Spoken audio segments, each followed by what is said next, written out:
A Nebraska FFA member finishes third in the nation in extemporaneous speaking here at the National FFA Convention. He joins me now. That's Carson Reiman from the Gothenburg FFA Chapter. Congratulations to you, sir. Yes, thank you. Thank you. Well, how did it feel being up there, hearing your name? You knew you were in the top four. You heard the results up there. What kind of emotions were going through your head? Well, it's really kind of special because you get to that point, and when you're in that point of the competition, you realize, wow, like I made it to the top four. That's a pretty big accomplishment already. We were talking backstage beforehand.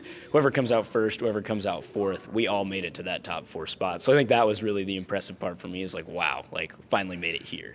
Let's give some context to this contest. What all was involved in extemporaneous speaking? What's the process look like behind the scenes? So extemporaneous speaking, you'll pull a topic essentially, which they'll assign you. So they've got a certain list of topics that you draw from. You pick three, and then you decide on one topic that you're going to do your speech on. And then after that, you got 30 minutes of prep, and then you go give your speech to the best of your ability. So you continue through the process. 3 different speeches you gave here at National FFA Convention. Out of those 3, which was your favorite topic you drew? My favorite topic was actually my semifinal round, and I think it's the best speech I gave. It was on the deterioration of rural hospitals in rural America and how that's going to affect ag communities. So I thought that was an important agricultural issue that I've seen both in my own state and obviously in my own community, and I thought it was something that was pretty easy to talk on.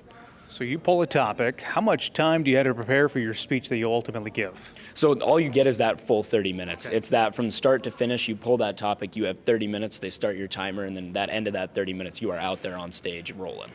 How much work have you put into this contest, studying these issues and polling statistics and having those stories ready?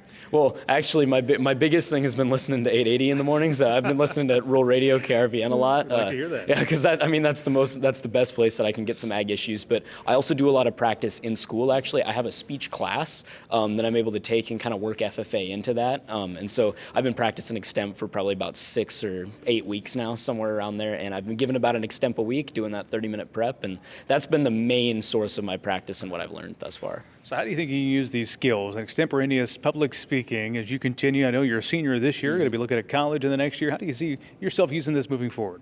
Well, the biggest deal I think for me is, regardless of what industry you're going into, extemporaneous speaking helps you to think on your feet. There will be lots of different places, regardless of what job or field or industry you're in, that you're going to have to come up with answers, and you're going to have answers fast. And so extemporaneous speaking really does prepare you for a lot of those questions that you'll get asked later in life. Speaking of questions, I mentioned you're a senior. Everybody's asking you right now, what comes next? So I'll just join that growing list. What are your plans next, Carson?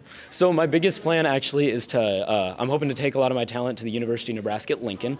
They've got something called the Angler Entrepreneurship there. I'm sure you've heard of it. And I've thought about all the sorts of other colleges for things like agribusiness and things like agronomy, but nobody else has that angler space like UNL does. So I think that's going to be really important for my future. And so that's where I think I'm headed. You have quite the supervised agricultural experience. We've talked about it. Reiman Spuds, you grow potatoes there in Gothenburg, right? Yes, I do grow potatoes. Actually, my last finals speech was actually on specialty crop production, so I got to use a little part of my personal experience for that. Well, Carson, congratulations to you again. He finishes third in the nation extemporaneous public speaking here at the 98th National FFA Convention.